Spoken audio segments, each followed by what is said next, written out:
Misalnya andai saya membaca sholawat sementara hati saya nggak murni, akan tetapi ada riak-riaknya. Hati saya nggak murni bener-bener nyari ridho Allah, akan tetapi masih ada kayak biar orang tahu saya rajin sholawatan, biar orang tahu nih saya sering bersolawatan, biar suami saya tahu nggak bawel mulu. Allahumma sholli ala sayyidina Muhammadin tibil qulub. Kamu tuh dari tadi nonton aja Allahumma sholli ala sayyidina Muhammadin tibil qulub. Misal gitu ya. Pokoknya yang namanya sholawat itu andai pun dibaca tanpa kehusyuan dan ada riaknya sekalipun, itu masih mungkin untuk diterima sama Allah. Katanya Imam Syafi'i alaihi ridwanullah, Imam Syafi'i radhiyallahu ta'ala anhu wa ardhah, beliau mengatakan kullu amal ibni adam bainal qabuli wa raddiha illa salatu ala al-habibi Muhammadi fa innaha maqbulatun hatman bighairi taraddudi. Semua amal ibadahnya manusia nih ada yang diterima, ada yang ditolak. Amalan kita nih ada yang diterima, ada yang ditolak. Amalan dari orang Islam yang hatinya punya cinta sama Nabi Muhammad. Amalan dari orang Islam yang hatinya punya cinta sama Nabi Muhammad. Sebab kalau hati udah nggak ada cinta-cintanya sama Nabi Muhammad, bahkan Islam pun sulit untuk dia pertahankan. Sebab syahadat tak hanya berisi la ilaha illallah, melainkan juga berisi Muhammad Rasulullah. Kata Imam Syafi'i, kullu amal ibni adam bainal qabuli wa raddiha. Semua amal ibadahnya umat nih ada yang diterima, ada yang ditolak. Illa salatu alal habibi Muhammadi, selain salawat kepada Nabi Muhammad. Fa innaha maqbulah, karena sungguhnya salawat itu akan diterima oleh Allah hatman bighairi taraddudi, secara pasti tanpa ada keraguan-raguan. Kamu mati bawa iman, salawatmu semua diterima sama Allah. Dengan syarat tadi, mati bawa iman, salawatmu akan diterima semua sama Allah Subhanahu wa taala jalla jalaluhu wa ta'ala azamatuh. Saya pernah nanya sama saya punya kiai di Tegal. Saya bilang, kenapa salawat itu pasti diterima sama Allah? Beliau memberikan ibarat. Kata beliau, karena Nabi Muhammad itu kekasih Allah. Karena Nabi Muhammad itu manusia paling tercinta di sisi Allah. Sehingga apapun kalau lewat jalannya Nabi Muhammad, itu akan lebih mudah buat diterima sama Allah. Semacam begini loh, kata kiai saya, semacam begini nih.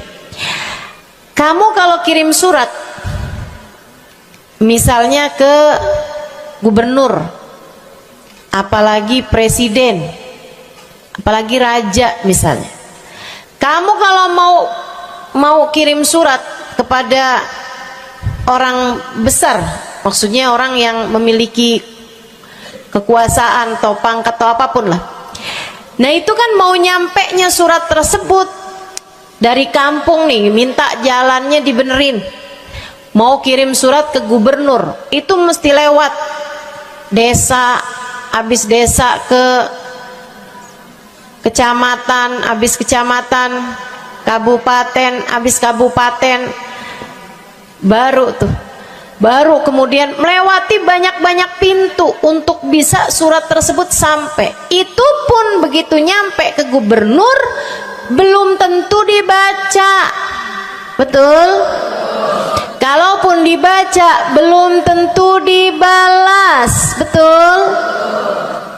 Kalaupun dibalas belum tentu apa yang kamu harapkan dilaksanakan. Akan tetapi kalau kamu punya jalur khusus, kenal sama anaknya gubernur. Bahkan bukan cuman kenal, kamu dekat. Apalagi jika bukan hanya dekat, tapi kamu disayang sama anak gubernur. Kamu kalau lagi mau benerin jalan nih, mau ngomong sama gubernur, kamu bikin surat, kamu kasihin surat tersebut lewat anaknya. Tolong dong sampein sama bapak, jalanan nih rusak, susah banget, kita padahal mau bikin maulid nih, sian nanti sudah 5 susah masuknya. Misal gitu kan. Kalau kita ngomong sama dia nih, dia bilang iya deh, tenang, saya sampein sama bapak saya. Nungguin bapaknya pulang kantor sambil pijit-pijit kaki, kasihin tuh surat, Pak bacain dong Pak, dari teman saya nih, kan begitu. Si bapak baca, habisnya dibaca, bakalannya dibales, iya deh, nanti saya bangunin tuh jalan sesegera mungkin, kan begitu. Kalau kemudian jalanannya itu dibagusin, dibaca, gubernur ini karena sayang sama yang bikin surat atau karena sayang sama anaknya? Karena sayang sama anaknya. Kamu kalau ngerjain ibadah, Bu, Kak, Dek, sholat itu yang diterima hanya kadar kehusyuannya. Sedekah itu yang diterima hanya kadar keikhlasannya. Ibadah-ibadah itu buat diterima hari-hari. Saya pernah baca satu hadis yang diriwayatkan dari Sayyidina Mu'ad bin Jabal. Ternyata tiap langit ada malaikat penyensor amal, tidak akan bisa sampai ke hadirat Allah kecuali jika amal tersebut benar-benar bersih, murni, nggak ada namimah, ngadu domba sepanjang hari tersebut, nggak ada fitnah, nggak ada benci sama salah satu walinya Allah. Buat amal ibadah diterima di sisi Allah itu bukan main susahnya. Meskipun tentu saja walaupun susah, kita sih kerjain, tetap aja kerjain. Bukan berarti oh sholat belum tentu diterima, ya udah dah kalau gitu nggak usah sholat. Ya, ibadah mau kita kerjain aja, sholat kita kerjain, semua kita kerjain, meskipun diterima atau enggaknya itu urusan Allah Subhanahu wa taala. Tapi kalau kamu mau tahu, ada amal lulus sensor, atau tepatnya kita nih dikasih sama Allah Subhanahu wa taala karena sayangnya Allah, karena cintanya Allah kepada nabi kita, kita dikasih sama Allah Subhanahu wa taala amalan tanpa sensor, langsung diterima. Apa itu? Sholawat kepada baginda Nabi besar Muhammad. Fa innaha maqbulatun hatman bighairi taraddudi. Sungguhnya sholawat kepada Nabi Muhammad pasti akan diterima Allah Subhanahu wa taala tanpa ada keraguan-raguan. Allah terima sholawat karena cintanya Allah, sayangnya Allah kepada manusia yang kamu bacakan sholawat untuknya, yaitu baginda Nabi besar Muhammad sallallahu alaihi wasallam. Rahmatullah, hubballah, karamatullah ila man yusalli alaih, la ila man yusalli minhu. Allah tuh rahmat, sayang, cinta kepada orang yang dibacakan sholawat kepadanya, sehingga sholawat diterima bukan karena memandang siapa yang membaca sholawat tersebut. Makanya saya sering sholawatan, saya senang sholawatan, saya senang sholawatan, saya senang hadir majelis maulid, saya senang baca maulid, saya senang qiyam bersama-sama. Kenapa? Karena ini adalah amalan yang kayaknya paling pantas buat kita lakukan. Allah kalau mau lihat pelaku amal dulu baru diterima amalnya, waduh, kayaknya nggak lulus sensor nih. Allah kalau mau lihat hati kita dulu, keadaan kita dulu, baru menerima amal ibadah, ya Allah, belum tentu ada amal ibadah saya yang layak diterima oleh Allah. tapi kita punya sholawat. Alhamdulillah. Ada dalil nggak tuh Ustazah sampai sholawat itu semuanya diterima sama Allah tuh? Dalilnya dari mana? Karena nih di negeri kita nih ada, saya pernah dengar Ustazah, di kampung kami ada orang-orang yang jadi anggota GAS. Apa itu GAS? Gerakan anti sholawat. Lah, serem bener. Ada lagi namain dirinya GAM. Apa saya bilang? Gerakan anti maulid. Ya, saya dengernya kesian bener. Kesian bener. Lantas dia mau menghadap Allah bawa amal bekal apa? Bukankah sholawat adalah amalan kita umat Islam yang ketika melakukannya Allah tidak peduli siapa yang membaca sholawat, yang Allah pedulikan adalah kekasih hatinya, kekasih Allah yang dikirimkan sholawat kepadanya, yang disolawatinnya yaitu Nabi besar Muhammad alaihissalam. Dalilnya hadisnya Nabi Muhammad sallallahu alaihi wasallam. Kata Nabi Muhammad, mulailah doa kalian dengan salawat padaku, akhirilah doa kalian dengan salawat padaku, karena sesungguhnya salawat padaku akan diterima Allah. Masakah Allah menerima depan, menerima belakangnya, dan kemudian menolak tengah-tengahnya? Gitu kata Nabi. Diajarin, kamu kalau doa solawatan dulu, ntar abis doa juga solawatan lagi. Biar kenapa Rasul? Biar di awal diterima udah pasti, di akhir diterima udah pasti, tengah-tengahnya nih doa kamu biar diterima sama Allah SWT. Artinya bahwa solawat itu memang amalan kita yang akan diterima Allah Subhanahu wa ta'ala. Andai nggak ada fadilah solawat selain yang ini, saya akan bersolawat.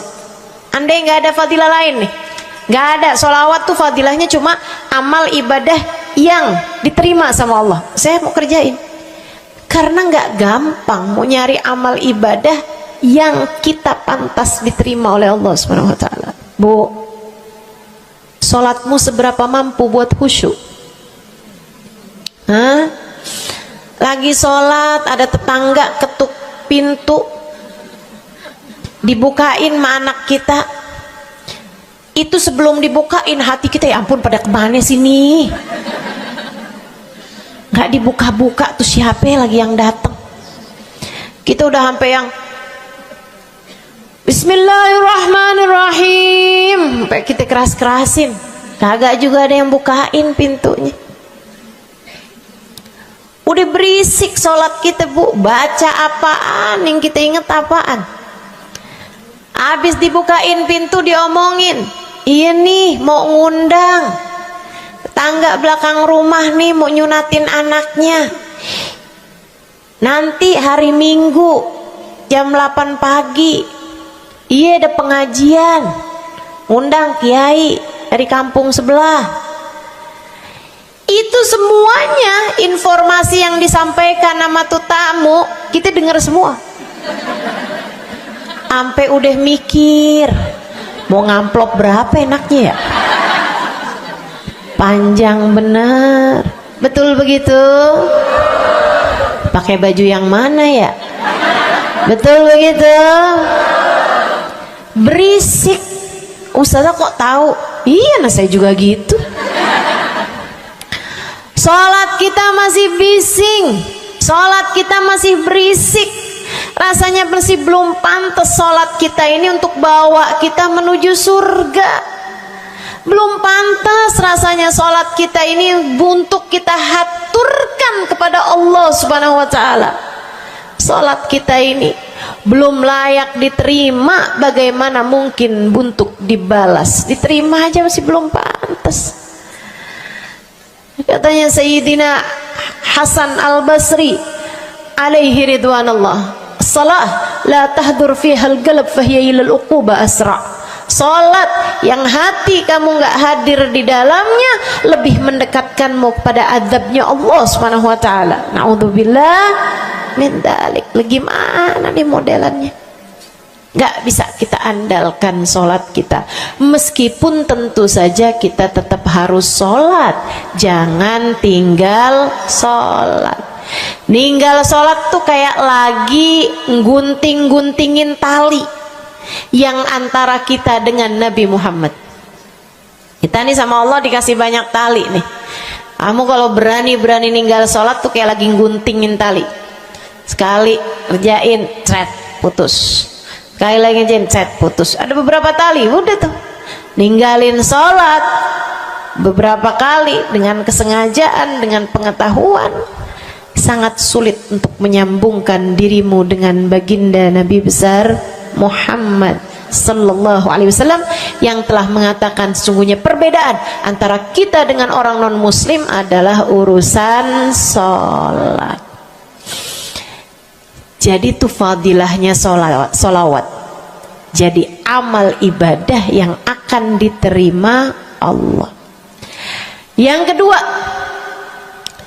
sholawat itu fadilahnya teman-teman sekalian menjadikanmu lebih mungkin dikenal sama Nabi Muhammad. Ini kalau buat saya penting banget jadi seseorang dikenal sama Nabi Muhammad. Ibu, kata orang nih saya terkenal. Diam semua. Kata orang saya terkenal. Seenggaknya follower saya lebih banyak lah daripada ibu-ibu. Ya kan begitu? Seenggaknya yang dengerin kajian-kajian saya lebih banyak lah daripada yang dengerin ibu-ibu di rumah. Tapi ya Bu, kalau saya pikir-pikirin, sebenarnya dikenali sama siapapun itu enggak jadi manfaat kalau saya tidak dikenal sama Nabi Muhammad. Sebagaimana ibu-ibu, andai nggak ada siapapun mengenal dirimu Bu, kayak tetangga aja mau ngawinin kamu nggak diundang, misal andai nih saudara kita sendiri kenal tapi kayak nggak mau kenal gitu.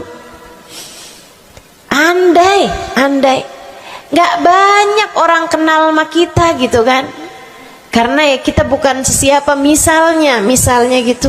Ibu-ibu saudaraku sekalian, itu Bu nggak cukup berpengaruh bagi dunia akhiratmu, bagi dunia terutama bagi akhiratmu, jika meski tidak banyak orang mengenalmu, akan tetapi Nabi Muhammad sallallahu alaihi wasallam mengenalmu. Saya sering bercerita tentang Zarqa, seorang perempuan, nggak ada siapapun kenal. Tetangganya kenal juga gitu aja, nggak ada yang sayang gitu, nggak ada yang cinta gitu kan, nggak ada yang perhatian gitu, juga biasa aja. Perempuan paruh baya, nggak punya sesiapa, tinggal sebatang kara di rumah, mau bikin baik sama orang, ngasih sedekah sama orang juga nggak punya duit banyak-banyak gitu, buat hari-hari sendiri aja gitu. Akan tetapi satu hari Islam masuk ke dalam hatinya, membuat Zarqa jatuh cinta kepada Nabi Muhammad. Hatinya penuh cinta kepada baginda Nabi. Satu hari Zarqa kangen gitu sama Nabi. Ya Allah, masuk Islam dah tua-tuaan gini ya, jalan susah. Tapi masa sih saya nih di dunia tinggal sezaman sama Nabi Muhammad, tapi saya nggak bisa sering-sering ketemu sama Nabi. Paksain aja dah, bismillah dah. Keluar dari rumahnya Bu, jalan aja terus berjam-jam sampai ke Madinah. Di Masjid Nabawi, Masjid Madinah, masjidnya Nabi, duduk nungguin Nabi. Mau ngetuk pintu nggak sopan, berasa nggak adab, nggak akhlak, ngetuk rumah Nabi Muhammad alaihissalam. Nungguin di luar di masjid. Sambilan nungguin dilihat ada sampah, ada kotoran-kotoran di sekitar masjidnya Nabi.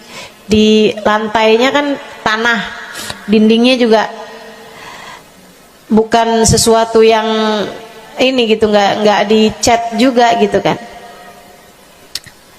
Akhirnya diambilin sampah-sampah tersebut, dibersihin masjid Nabi Muhammad, disapuin nama dia masjid Nabi. Dia melakukan itu bukan karena apaan sih ini orang-orang nih masjidnya dibiarin kotor, astagfirullah, nggak gitu. Tapi dia melakukan itu bukan sambil ngomelin orang-orang yang buang sampah sembarangan, akan tetapi karena rasa cinta kepada baginda Nabi besar Muhammad sallallahu alaihi wasallam. Nabi keluar, disamperin bu sama Nabi Muhammad, karena Nabi itu urusannya urusan hati. Jadi kamu kalau kepengen dikenalin sama Nabi bukan dengan wah ada maulid Nabi nih saya harus duduk paling depan, enggak. Urusan sama Nabi itu urusan hati, urusan sama Nabi urusan rasa. Bagaimana kamu terhadap Nabi Muhammad sallallahu alaihi wasallam, seperti itu pula lah Nabi Muhammad kepadamu. Kamu sering merasa rindu sama Nabi, Nabi juga rindu sama kamu. Kamu sering ingat sama Nabi Muhammad, Nabi juga sering ingat sama kamu. Tapi kalau kamu lupa sama Nabi Muhammad, kalaupun lagi dengerin kajian tentang Nabi Muhammad, bosen Nabi Muhammad mulu yang diceritain, astagfirullah. Atau kamu baru inget sama Nabi Muhammad di saat-saat seperti ini, pas udah pulang ke rumah, mikirin urusan tagihan listrik, mikirin urusan makan siang, makan malam, harus masak apa, sampai Nabi Muhammad nggak pernah lagi ada di pikiran kamu. Kalau seperti itu jangan salahkan siapa-siapa. Jika kamu pun juga menjadi seseorang yang dianggap lalu saja oleh Nabi Muhammad, nggak dikenali secara khusus. Nabi Muhammad kenal sama semua umatnya, betul, tapi dikenali secara umum. Pengen dikenali secara khusus, nih dia nih caranya. Zarqa bu disamperin sama Nabi Muhammad, hatinya punya rasa cinta, khidmah sama Nabi Muhammad alaihissalam. Samperin sama Nabi, tanyain, Bu, dari mana? Saya nggak pernah lihat ibu selama ini. Saya dari kampung saya, Rasul. Sebutin nama kampungnya, misalnya gitu. Apa tuh tadi? Soreang. Nah, itu. Jambu. Dari Jambu. Kamu dari mana? Dari Jambu. Berasa ulet ya? Keluar dari Jambu.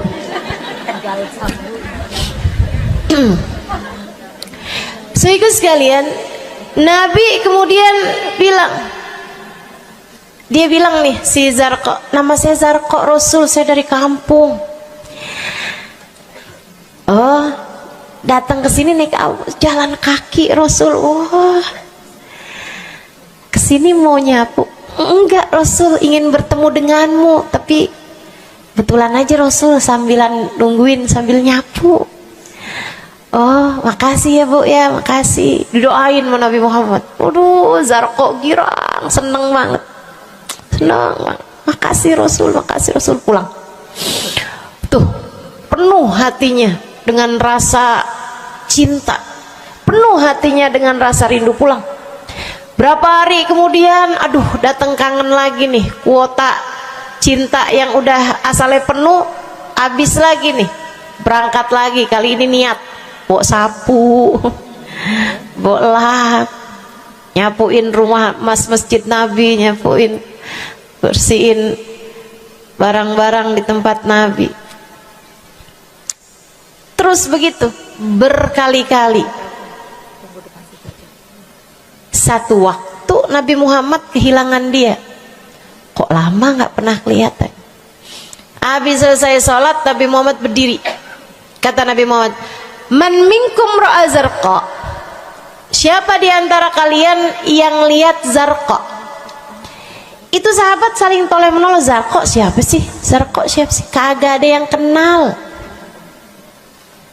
nggak ada yang kenal. Tapi Nabi Muhammad kenal, dan itu cukup. Andai itu terjadi kepada saya, andai tak ada sesiapa pun kenal, tapi Nabi Muhammad mengenal saya, itu cukup. Saya harus sampaikan kepadamu, ibu-ibu, adik-adik, teman-temanku, saudariku sekalian, andai di dunia ini tak ada banyak orang yang mau kenal denganmu, tapi Nabi Muhammad kenal denganmu, itu cukup untukmu. Kayak Zarqa nih, sahabat pada toleh-toleh, siapa sih Zarqa? Siapa sih Zarqa? Nabi Muhammad bilang, itu loh Zarqa yang suka datang terus nyapu-nyapu masjid kita. Oh, itu Zarqa namanya. Nggak pada tahu, karena nganggep lalu aja, sambil lalu aja liatnya.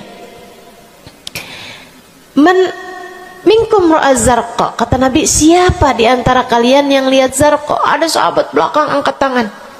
Ya Rasulullah, kalau yang itu kayaknya saya tahu deh Rasul, dia tetangga walaupun agak jauh dari saya, tapi ya masih sekampung sama saya Rasulullah. Kata Nabi, bagaimana keadaannya? Sudah lama nggak lihat dia, apakah dia sakit? Innaha matat ya Rasulullah, dia udah meninggal dunia wahai Rasul. Merah padam muka Nabi Muhammad karena marah. Kata Nabi Muhammad, halla tukhbiruni hatta usalli alaiha, kenapa kamu nggak ngabarin saya waktu Zarqa meninggal? Saya kepengen nyolatin dia. Sahabat itu bilang, edir nih ya Rasulullah, maafkan saya wahai Rasul, rumahnya jauh dan saya nggak tahu bahwa engkau kenal sama dia. Masuk di akal juga kan alasannya, dan Nabi memang menerima alasan dari seseorang ketika dia berbuat kesalahan-kesalahan. Kata Nabi, kamu tahu kuburnya? Tahu Rasul? Idan dullani ala qabriha hatta usalli alaiha, kalau gitu tunjukin saya di mana kuburnya, saya akan mensolati dia dari depan kuburnya. Bu, Nabi berdiri, sahabat ini berdiri, sahabat-sahabat semasjid berdiri, mereka ikut semuanya jalan barengan sama Nabi berjam-jam jauhnya, hanya untuk Nabi Muhammad mensolati seorang perempuan yang bahkan tidak ada sesiapa pun yang mengenal dia. Bu, orang kalau disolatin sama Nabi, kebayang kayak apa nikmat kuburnya. Orang kalau di dunianya dicari menabi kayak begini, di akhiratnya pasti dicari menabi. Orang kalau dicari sama Nabi Muhammad di akhirat, kelar semua urusan, beres semua urusan, hisab, adab lewat semuanya, dicari sama Nabi Muhammad. Manusia yang dikasih Allah bisa pegang kunci surga. Kunci surga itu Nabi Muhammad yang pegang.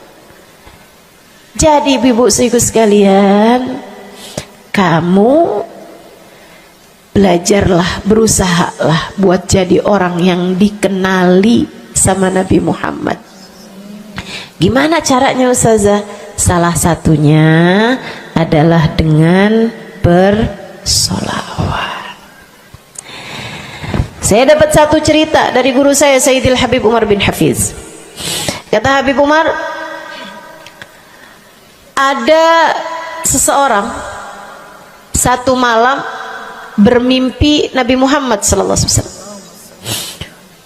Dia seorang dai, seorang ulama, seorang yang banyak dengarkan orang. Satu waktu dia bermimpi, dia lagi ada di depan pintu rumahnya, kemudian dia lihat Nabi Muhammad lewat. Dia panggil, ya Rasulullah. Nabinya nggak noleh, jalan aja terus. Kebangun dari tidurnya, seneng impi Nabi, tapi sedih karena dalam mimpinya Nabi Muhammad tidak menoleh kepadanya. Besok harinya dia datang kepada gurunya. Walaupun ulama kan punya guru, malah kita curiga kalau ada ulama nggak punya guru. Nih ilmunya nyambungnya kemana? Nah, ilmu yang benar itu pasti punya sambungan. Ilmu kita nih, ilmu dari Nabi Muhammad, itu pasti ada sambungannya kepada Nabi Muhammad alaihi wasallam. Gurunya nyambung ke gurunya sampai kepada Nabi Muhammad sallallahu alaihi wasallam.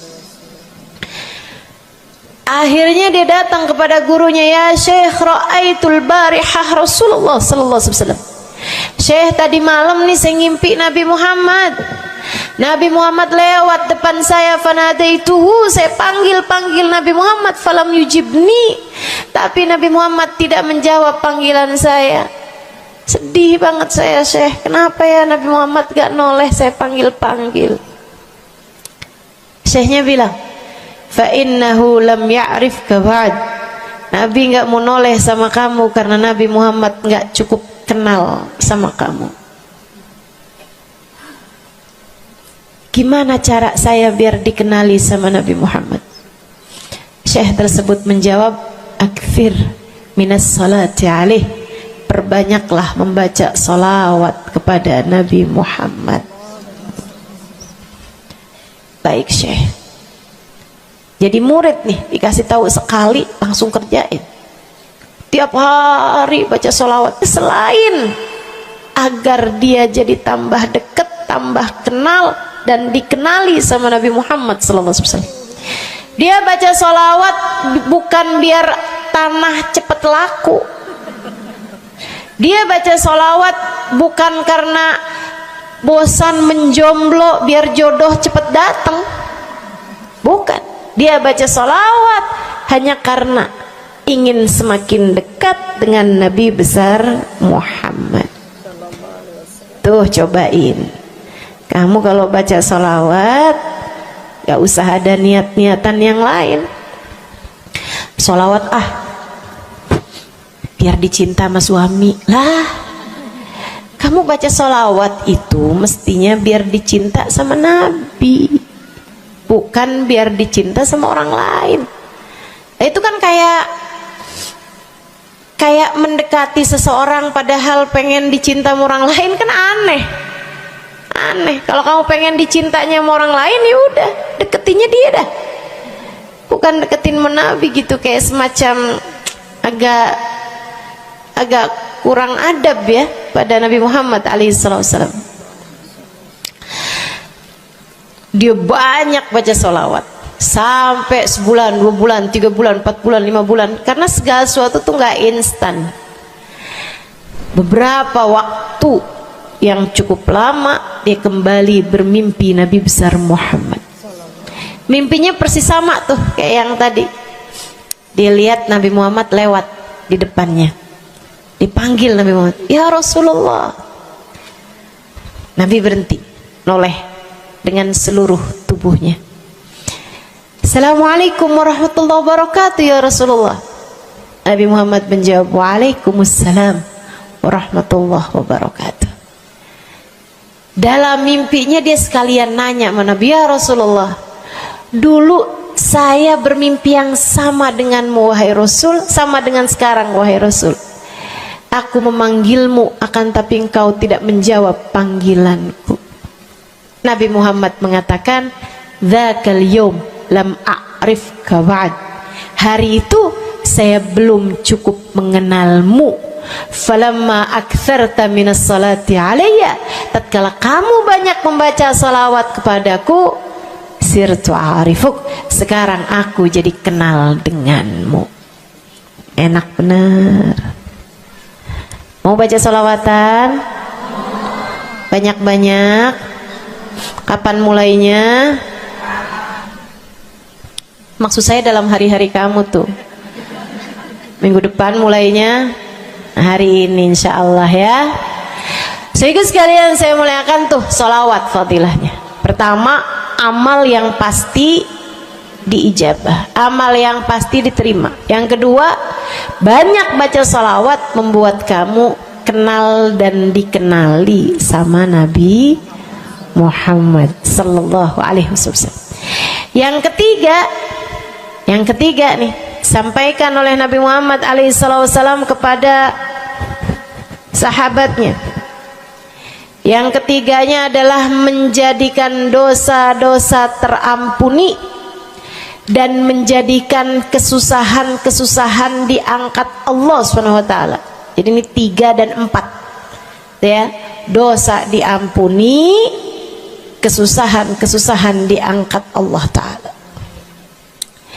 Seorang sahabat mendatangi Nabi Muhammad, kemudian berkata, ya Rasulullah, inni ukthir minas salati alaikam ja'altuhu lak. Wahai Rasul, saya senang banget baca salawat kepadamu. Berapa dari salawatku yang aku hadiahkan untukmu? Nah, ini ada beda pentafsiran. Ada tafsir yang mengatakan dari salawat tersebut yang banyak itu berapa yang saya hadiahkan untukmu gitu. Atau tafsir yang lain, saya senang menggunakan waktu luang bersolawat padamu. Berapa dari waktu luang saya gunakan bersolawat padamu? Kata Nabi Muhammad, terserah kamu. Dia bilang, kalau gitu Rasul 1/3, 1/4 dari solawat saya hadiahkan untukmu.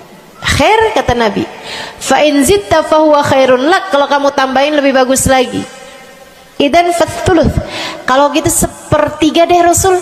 1/3 dari solawat saya hadiahkan untukmu. Khair, kata Nabi. Fa in zitta fahuwa khairun lak. Kalau kamu tambahin lebih bagus lagi. Idan fanisif. Kalau gitu 1/2. Setengah wahai Rasul, setengah dari salawat saya hadiahkan untukmu, atau setengah dari waktu luang saya gunakan bersalawat padamu. Bagus, kata Nabi.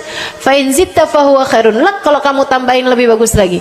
Kalau gitu 2/3 dari Rasul, dari salawat saya hadiahkan untukmu. Bagus, kata Nabi. Kalau kamu tambahin lebih bagus lagi. Idzan falkul. Kalau emang kayak gitu semua aja di Rasul. Semua salawatku aku hadiahkan untukmu, atau semua waktu luangku aku gunakan bersolawat padamu. Kata Nabi Muhammad, nih dengerin, buat yang banyak baca solawatnya, dengerin, buat yang selalu bersolawat pada Nabi Muhammad alaihissalam. Katanya Nabi Muhammad kepada yang banyak baca solawatnya, idzan tukfahamuk wa tughfar dzambuk. Kalau begitu, maka akan terangkatlah seluruh bebanmu, akan diangkatlah seluruh kesusahanmu, wa tughfar dzambuk, akan diampunilah seluruh dosa-dosamu. Kamu kalau banyak baca sholawatnya, susah-susahmu bakal hilang. Kamu kalau banyak baca sholawatnya, dosa-dosamu akan diampuni. Enak apa enggak enak? Enak. Enak banget apa enak aja? Enak banget. Tuh, banyakin baca sholawat. Yang berikutnya, keberapa nih? 4. Kelima. Saudara sekalian saya muliakan, orang kalau banyak baca sholawatnya, ini juga enak banget nih, tempatnya dekat dengan Nabi Muhammad. Orang kalau banyak baca sholawatnya, tempatnya dekat dengan Nabi Muhammad. Kata Nabi Muhammad sallallahu alaihi wasallam, aqrabukum minni majlisan yaumal qiyamah aktsarukum alayya salah. Orang yang terdekat tempatnya denganku di hari akhirat nanti adalah yang paling banyak baca salawat kepadaku. Dekat tempatnya di akhirat. Dan andai kamu tahu betapa dekat tempat dengan Nabi Muhammad di akhirat adalah harapan setiap orang, bahkan para nabi sekalipun. Andai kamu tahu bahwa dekat tempat dengan Nabi Muhammad adalah harapan bahkan para malaikat sekalipun, harapan para bidadari-bidadari, harapan dari para wali-wali, semua berharap kepengen tempatnya paling dekat dengan Nabi Muhammad. Di dunia nih, nggak terlalu kelihatan bedanya. Orang dekat sama Nabi Muhammad, orang jauh sama Nabi Muhammad nggak terlalu kelihatan bedanya, nggak terlalu kelihatan. Saya nggak bisa bilang bahwa yang di depan nih paling dekat sama Nabi Muhammad, nggak ada, nggak ada. Bisa jadi yang duduk di bawah pohon, loh. Bisa jadi yang kalau mau ngelihat saya harus pakai berdiri dulu, no, yang di belakang sana tuh. Bisa jadi. Saudaraku sekalian yang saya muliakan, yang paling dekat tempatnya dengan Nabi Muhammad di akhirat, dan itu adalah harapan semua orang, adalah yang paling banyak baca sholawat kepada Nabi Muhammad. Mudah-mudahan kita jadi orang yang gak nyesel di akhirat dengan dekat dengan Nabi Muhammad, insya Allah. Ibu saya sekalian, yang terakhir saya mau sampaikan sebagai salah satu fadilah besar kita membaca salawat kepada baginda Nabi besar Muhammad sallallahu alaihi wasallam adalah bersihnya hati. Ibu nggak susah apa ngadepin hati yang kotor? Bukan hati orang, Bu, hati kita sendiri. Ya Allah, ya Allah, ketemu sama si itu, pikiran langsungnya, ih, orang itu ya, sama si itu nggak cocok karena ngerasa diri dizolimi. Ketemu sama si itu nggak demen, dia punya utang nggak bayar-bayar. Ketemu sama yang itu nggak enak karena dia, ayo aja. Ya Allah, ya Allah. Kalau kamu bermasalah sama satu orang, bisa jadi yang bermasalah kamu atau yang bermasalah dia. Tapi kalau kamu bermasalah sama semua orang, dipastikan yang bermasalah adalah dirimu sendiri. Bisa-bisanya sama saudara nggak akuran, sama suami beranteman mulu, sama anak-anak juga anak-anak berasa, sama anak-anak juga anak-anak berasa nggak dekat. Kemudian lagi sama tetangga pada sebel, tua nggak akuran. Masya Allah, Masya Allah. Yang bermasalah dirimu, yang bermasalah dirimu. Kenapa sih saya udah baik kayak begini, tapi semua orang musuhin saya? Kagak baik. Kalau kamu baik nggak bakal dimusuhin sama semua orang, kan begitu. Kalau kamu baik nggak bakalan dihindarin sama semua orang. Saudaraku sekalian saya muliakan, memang menghadapi itu saya udah lihat, sering ditanya, Ustazah ini kan dakwah, siapa yang paling sulit dihadapi? Diri sendiri. Gak ada yang sulit saya hadapi lebih daripada diri sendiri. Diri sendiri yang paling sulit kita hadapi. Makanya katanya Syekh Jalaluddin Ar-Rumi, siapa yang bisa mencari kedamaian dalam dirinya, siapa yang sudah selesai menghadapi dirinya, dia akan mampu menghadapi siapapun.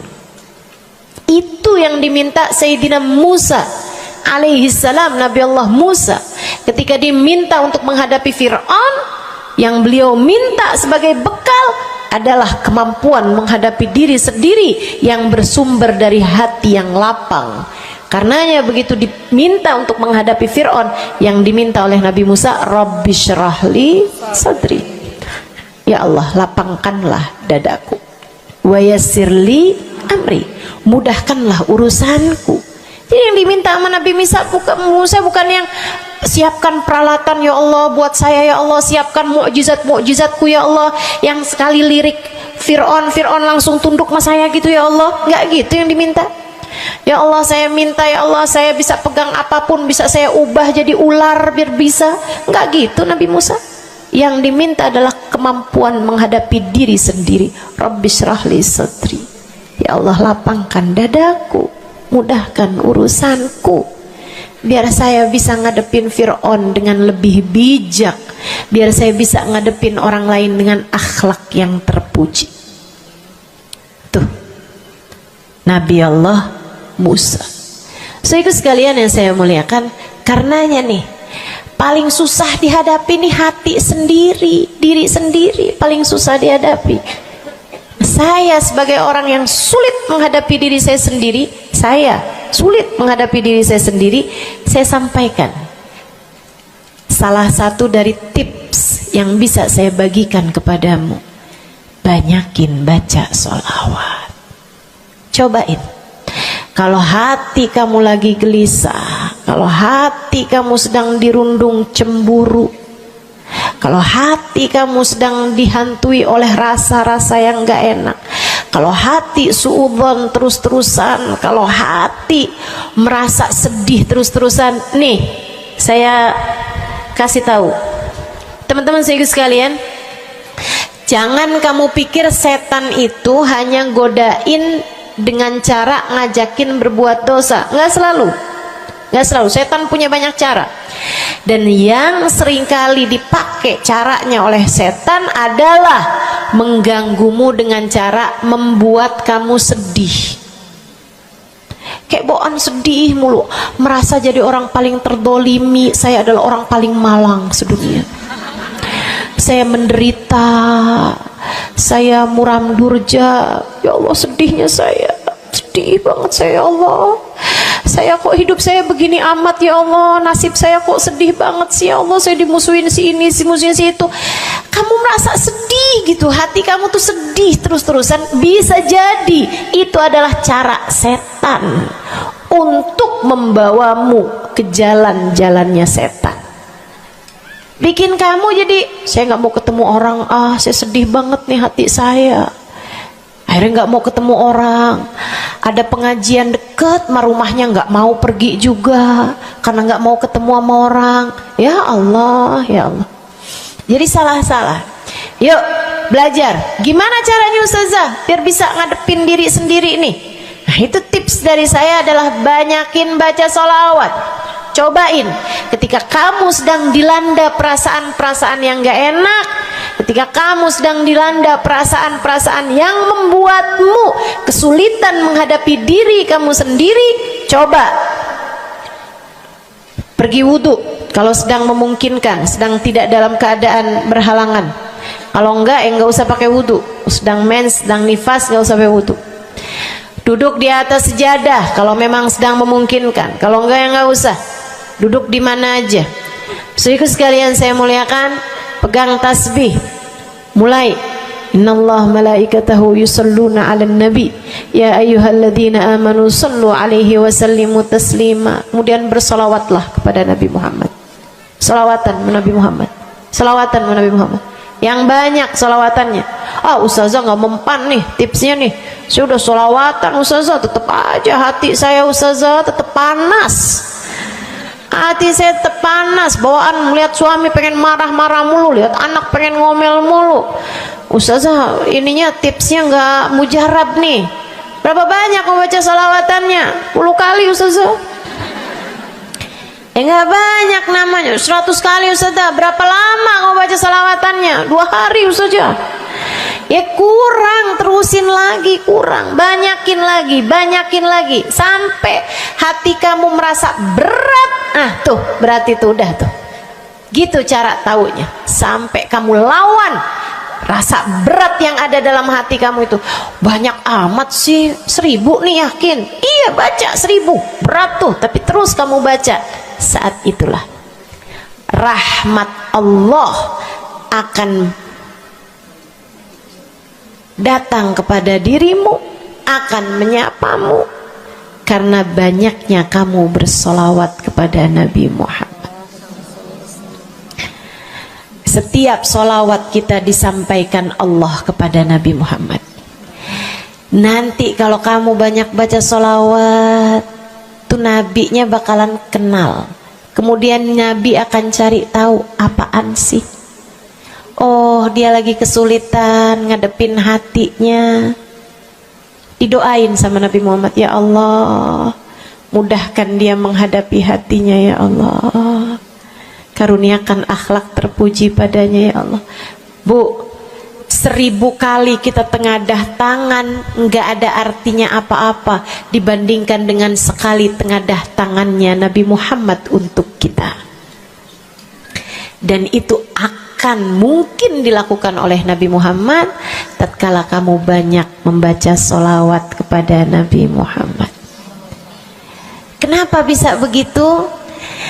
Karena saya baca di Maulid Habib Ali Habsyi yang tadi tuh, yang tadi baca Simtud Durar.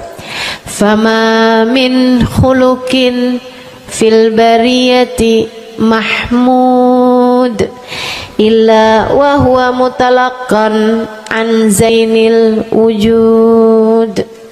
Tidak ada satu sifat terpuji ada di atas muka bumi ini melainkan semuanya bersumber dari Nabi Muhammad. Hatimu kalau punya sambungan sama Nabi Muhammad, bakalan dialirkan padanya sifat-sifat yang terpuji, insya Allah. Jadi kalau lagi pegel mulu ngadepin suami, daripada ngadepin suami, mendingan kamu ngadepin Nabi Muhammad. Gimana caranya Ustazah? Nah, yang tadi saya ajarin. Duduk di atas jadah, pegang tasbih, mulailah baca solawat kepada Nabi Muhammad. Allahumma salli ala Sayyidina Muhammadin tibbil qulubi wa dawaiha wa afiyatil abdan wa shifaiha wa nuril absar wa diyaiha wa ala alihi wa sahbihi wa sallim. Seperti itu. Solawatnya yang mana Ustazah? Yang mana aja? Solawat itu bagus, tibbil qulub, minta biar Allah jadikan Nabi Muhammad sebagai dokter bagi hati-hati kita. Minta biar Nabi Muhammad jadi dokter, menjadi penyebab kesembuhan bagi badan-badan kita. Minta pada Allah agar Nabi Muhammad menjadi cahaya yang menerangi mata kita, baik mata zahir yang ini ataupun mata batin yang ini, yang ada di dalam hati-hati kita. Jadi terang melihat segala sesuatu, jadi enggak terlampau pandangan kita, hanya konsentrasi kepada diri kita sendiri. Begitu, insya. Atau solawatnya Habib Saleh Al-Hamid, nah itu juga salah satu solawat besar. Allahumma salli ala Sayyidina Muhammadin salatan taghfiru bihad dunub wa tuslihu bihal gulub wa tantaliku bihal usub wa talinu bihas su'ub wa ala alihi wa sahbihi wa man ilaihi mansub. Salawat ini minta agar Allah menjadikan dengan sebab solawat kita kepada Nabi Muhammad, hati kita jadi lapang, dosa-dosa kita jadi diampuni sama Allah, urusan-urusan yang tersendat jadi lancar, dan yang keras-keras jadi lembut semuanya berkat solawat kita kepada Nabi Muhammad. Itu arti solawat yang tadi kita baca tuh, solawatnya Habib Saleh Al-Hamid Tanggul. Dibaca kalau pengen tuh seperti yang tadi saya sampaikan, hatinya biar pada lembut, pada bisa ngadepin diri sendiri, begitu kan? Baca, cobain. Baca sehari 100 kali salawatnya Habib Saleh. Mudah-mudahan Allah SWT kasih jalan keluar. Bagi yang sedang ada masalah juga cobain. Ini ijazah dari saya buat semua yang hadir dan semua yang mendengarkan. Cobain yang sedang punya masalah, cobain baca solawatnya Habib Saleh Al-Hamid 100 kali solawat setiap hari. Bunyinya yang tadi saya sampaikan. Nanti nih bentar lagi akan kita baca 10 kali, insya Allah ya, dengan niat mudah-mudahan masalah-masalahnya semuanya diselesaikan Allah SWT, insya Allah. Yang keras-keras nih hati kita nih, pada suka keras hatinya, mudah-mudahan Allah SWT lembutkan hati kita, biar nggak bawaan pengen marah-marah mulu, biar nggak bawaan pengen kesel-kesel mulu, biar bawaan nggak pengen ngomel-ngomel mulu, biar hatinya pada lembut semuanya, insya Allah. Baca salawatnya sebanyak 100 kali. Atau kalau kamu mau bisa juga baca salawat Al-Fatih, itu juga salah satu dari salawat yang sangat mujarab. Allahumma salli ala Sayyidina Muhammadin al-Fatih lima ughliqa wal khatim lima sabaqa nasirul haq bil haq wal hadi ila siratikal mustaqim wa ala alihi wa sahbihi haqqa qadrihi wa miqdarihil azim. Ya, seperti itu ya, insyaallah. Mudah-mudahan kita bisa mengamalkan ini semua dalam kehidupan kita, insyaallah. Ibu-ibu kira-kira mau diamalin apa enggak? Bu, seminimal-minimalnya salawat kamu baca di saat bangun tidur. 10 kali bangun tidur, 10 kali saat mau tidur. 10 kali. Sebelum tidur banget, gitu ya. Udah di atas tempat tidur, udah baca-baca zikiran semuanya yang lain-lain, udah kayak udah mau ngantuk, baru tuh Allahumma shalli ala sayyidina Muhammad wa ala ali sayyidina Muhammad, Allahumma shalli ala sayyidina Muhammad wa ala ali sayyidina Muhammad. Ingetin, ya Allah, saya tidur sebagai umatnya Nabi Muhammad, ya Allah, saya tidur sebagai umat Nabi Muhammad, ya Allah, gitu 10 kali. Terbangun tidur juga gitu. Habis alhamdulillahilladzi ahyana ba'da ma amatana wa ilaihi nusyur. Kemudian kita baca Allahumma salli ala sayyidina Muhammad wa ala ali sayyidina Muhammad 10 kali. Siapa yang membacanya sambilan baca tuh kamu sambil, ya Allah, saya bangun sebagai umat Nabi Muhammad, ya Allah, saya bangun sebagai umat Nabi Muhammad, ya Allah. Siapa yang membacanya 10 kali pagi hari, 10 kali malam hari, kata Nabi Muhammad, wajabat lahu syafaati, wajib baginya mendapatkan syafaatku, insya Allah. Yuk, bismillah. Kita akhiri majelis kita dengan kita baca solawatnya Habib Saleh 10 kali. Mudah-mudahan hajat-hajatnya dijabah Allah Subhanahu wa taala. Yang masih ada air silahkan dibuka airnya. Baca solawatan ini 10 kali. Kita niat hajat-hajat kita semuanya semoga dijabah Allah Subhanahu wa taala. Hati kita biar pada adem. Hati kita biar jadi hati yang pantas dilihat Allah dengan pandangan penuh keridhaan. A'udzubillahi minasyaitonirrajim. Bismillahirrahmanirrahim. Innallaha wa malaikatahu yusholluna 'alan nabi. يا أيها الذين آمنوا صلوا عليه وسلموا تسليما اللهم صل على سيدنا محمد صلاة تغفر بها الذنوب وتصلح بها القلوب وتنطلق بها العصوب وتلين بها الصعوب وعلى آله وصحبه ومن إليه منسوب اللهم صل على سيدنا محمد صلاة تغفر بها الذنوب وتصلح بها القلوب وتنطلق بها العصوب تلين بها الصعوب وعلى آله وصحبه ومن إليه منسوب اللهم صل على سيدنا محمد صلاة تغفر بها الذنوب وتصلح بها القلوب تنطلق بها العصوب وتلين بها الصعوب وعلى آله وصحبه ومن إليه اللهم صل على سيدنا محمد صلاة تغفر بها الذنوب وتصلح بها القلوب وتنطلق بها العصوب وتلين بها الصعوب وعلى آله وصحبه ومن إليه منسوب اللهم صل على سيدنا محمد صلاة تغفر بها الذنوب وتصلح بها القلوب وتنطلق بها العصوب وتلين بها الصعوب وعلى آله وصحبه ومن إليه منسوب اللهم صل على سيدنا محمد صلاة تغفر بها الذنوب وتصلح بها القلوب وتنطلق بها العصوب وتلين بها الصعوب وعلى آله وصحبه ومن إليه منسوب اللهم صل على سيدنا محمد صلاة تغفر بها الذنوب وتصلح بها القلوب وتنطلق بها العصوب وتلين بها الصعوب وعلى آله وصحبه ومن إليه منسوب اللهم صل على سيدنا محمد صلاة تغفر بها الذنوب تصلح بها القلوب تنطلق بها العصوب وتلين بها الصعوب وعلى آله وصحبه ومن إليه منسوب اللهم صل على سيدنا محمد صلاة تغفر بها الذنوب تصلح بها القلوب تنطلق بها العصوب وتلين بها الصعوب وعلى آله وصحبه ومن إليه منسوب اللهم صل على سيدنا محمد صلاة تغفر بها الذنوب وتصلح بها القلوب وتنطلق بها العصوب وتلين بها الصعوب وعلى آله وصحبه ومن إليه منسوب. Kita baca salawat tibbil qulub 8 kali. Allahumma salli ala sayyidina Muhammadin tibbil qulubi wa dawaiha wa afiyatil abdani wa shifaiha wa nuril absari wa diyaiha wa ala alihi wa sahbihi wa sallim. Allahumma salli ala sayyidina Muhammadin tibbil qulubi wa dawaiha wa afiyatil abdani wa shifaiha wa nuril absari wa diyaiha wa ala alihi wa sahbihi wa sallim.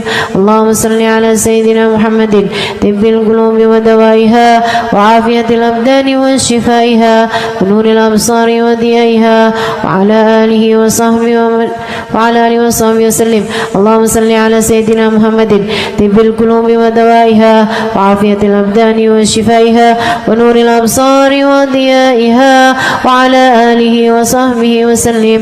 اللهم صل على سيدنا محمد طب القلوب ودوائها وعافية الأبدان وشفائها ونور الأبصار وضيائها وعلى آله وصحبه وسلم. اللهم صل على سيدنا محمد طب القلوب ودوائها وعافية الأبدان وشفائها ونور الأبصار وضيائها وعلى آله وصحبه وسلم. اللهم صل على سيدنا محمد طب القلوب ودوائها وعافية الأبدان وشفائها ونور الأبصار وضيائها وعلى آله وصحبه وسلم. اللهم صل على سيدنا محمد طب القلوب ودوائها وعافية الأبدان وشفائها ونور الأبصار وضيائها وعلى آله وصحبه وسلم. الفاتحة.